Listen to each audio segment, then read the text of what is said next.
Hello, dear students. How are you doing? Well, I hope you are doing well. If you remember, last time we worked on comprehension and language. I showed you how to deal with them. Today, I am going to show you how to deal with writing. So, let's have a look at the writing tasks. So, as you know, in writing we have two tasks, task 1 and task 2. Here we have task 1. Task 1. Complete the following paragraph about the most important invention. I think the most important invention is there are at least 3 reasons why this invention is important in our life. First, so here you have to write about an invention, the one you think is the most important one. Inventions like, for example, mobile phones, planes, cars, washing machines, etc.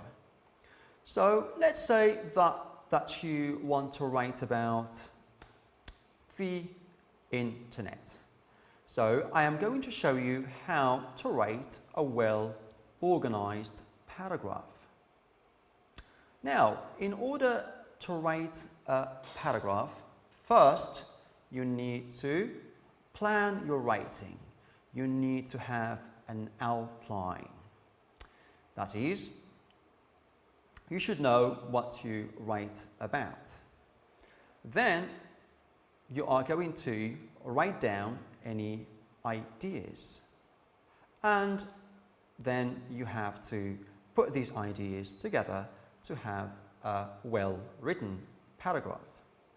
Now, I have some suggestions. These are just my suggestions about this invention, which is the internet.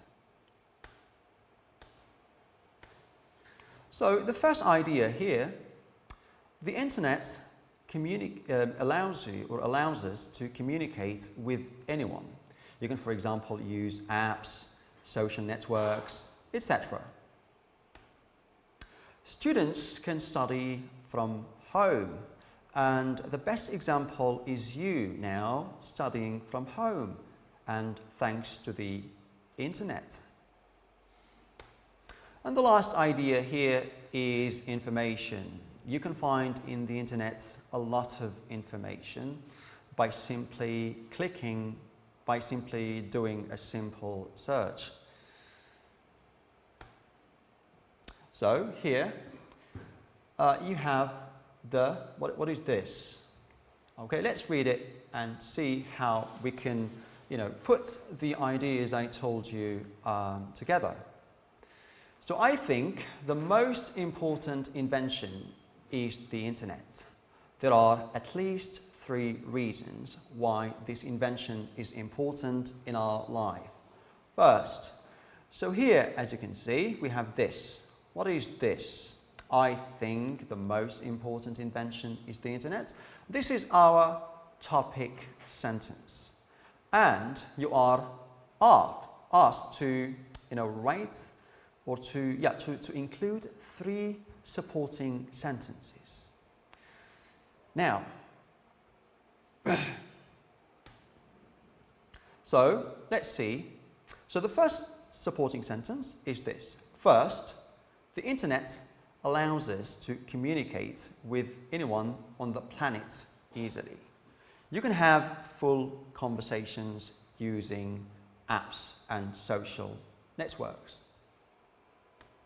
Second, this is our next supporting sentence. Second, due to the effect of coronavirus and thanks to the internet, thousands of students in Morocco are now able to study from home. Next, we have third, the best benefit of the internet is the amount of information it provides. this is just a detail. To illustrate, we can learn about the world news by a simple search in the internet. And then we have the conclusion. All in all, I cannot imagine the world without the internet, because many of our popular means of communication would not exist. So as you can see, I used different colors for these different supporting sentences. So this is how your paragraph should look like. So let's repeat what I said. So first you need to write a topic sentence, and you already have one here. Next, you should include 3 here, as the task requires you to do. You should include 3 supporting sentences, and then a conclusion.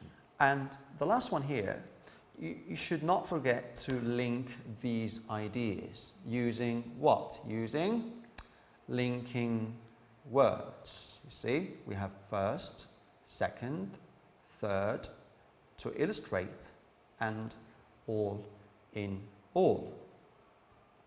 So something else that you should respect here is the spelling. Okay, so be careful. You need to spell your words correctly.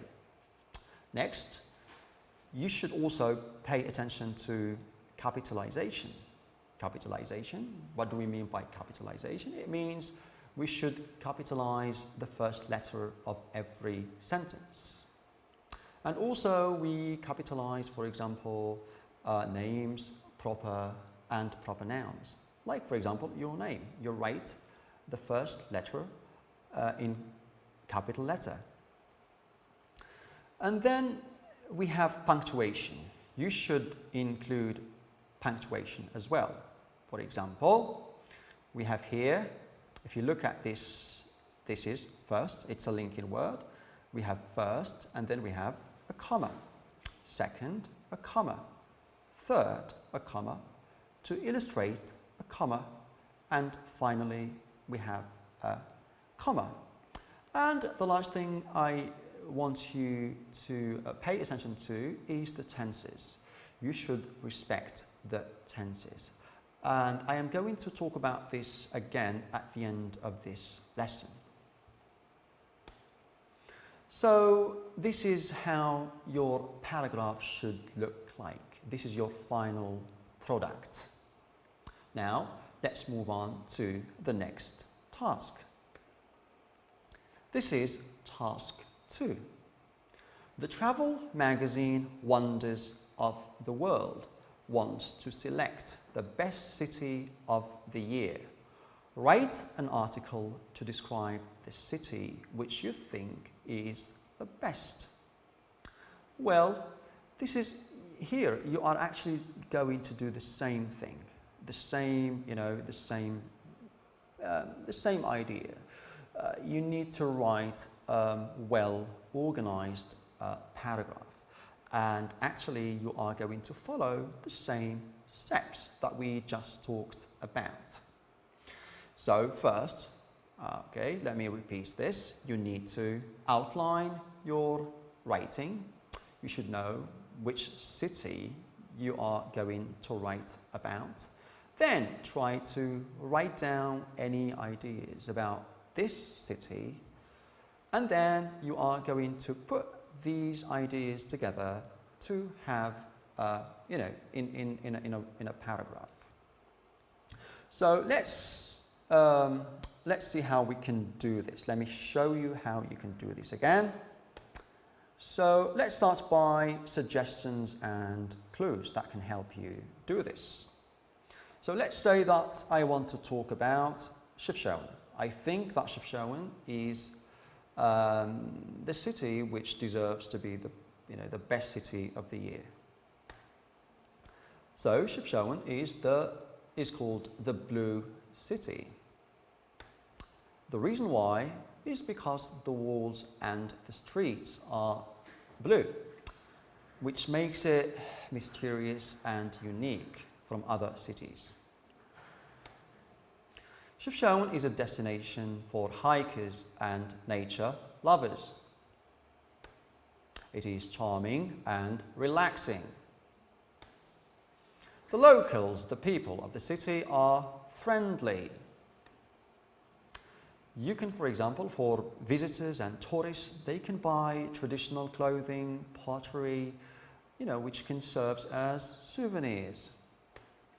And for me, Chefchaouen is a must-see city. You must visit it. Now, let's see how we can put these ideas together. First, this is our topic sentence. The city which deserves to be the best city of the year is Chefchaouen, the blue city. Next, so I believe that it's the best city. This is my topic sentence.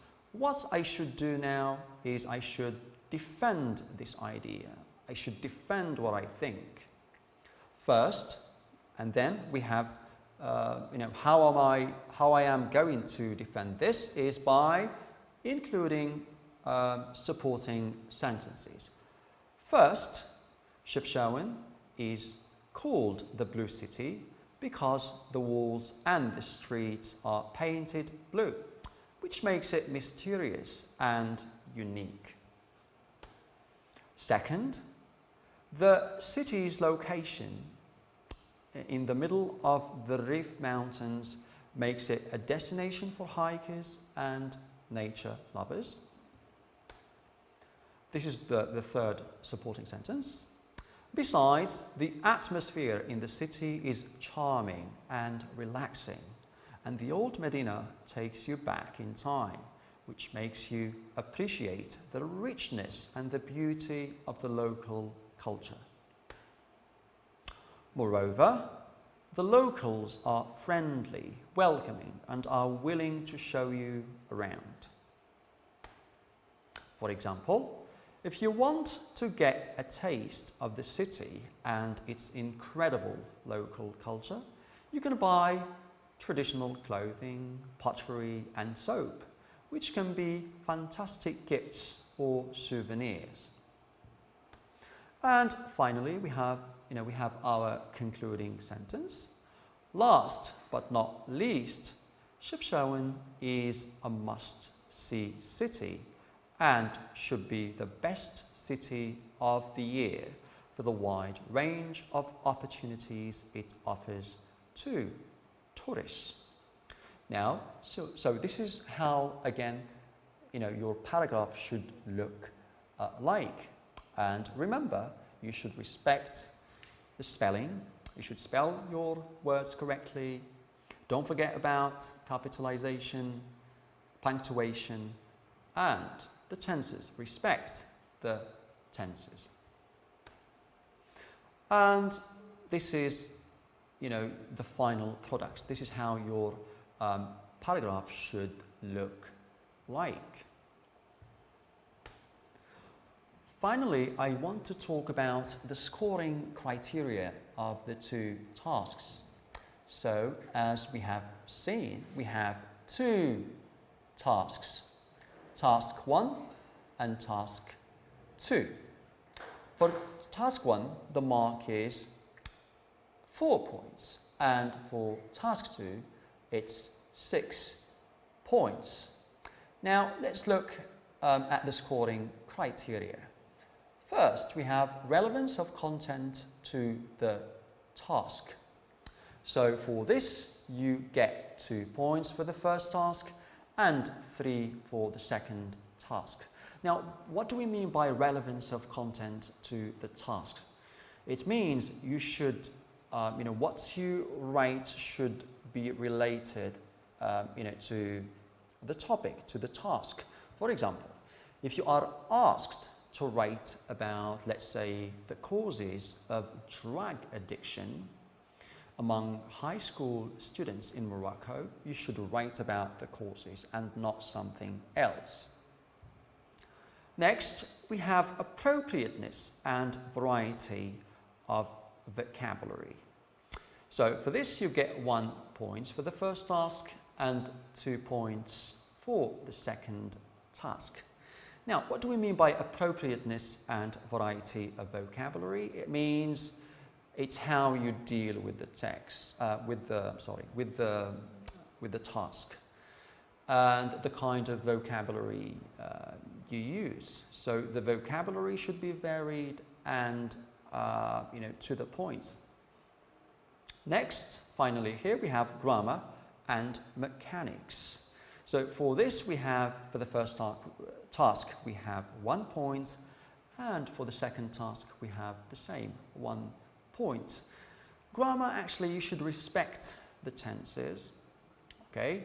And for mechanics, it's what we have mentioned before, spelling, punctuation, and capitalization. So that's all for writing and for today. Thanks for watching and see you next time.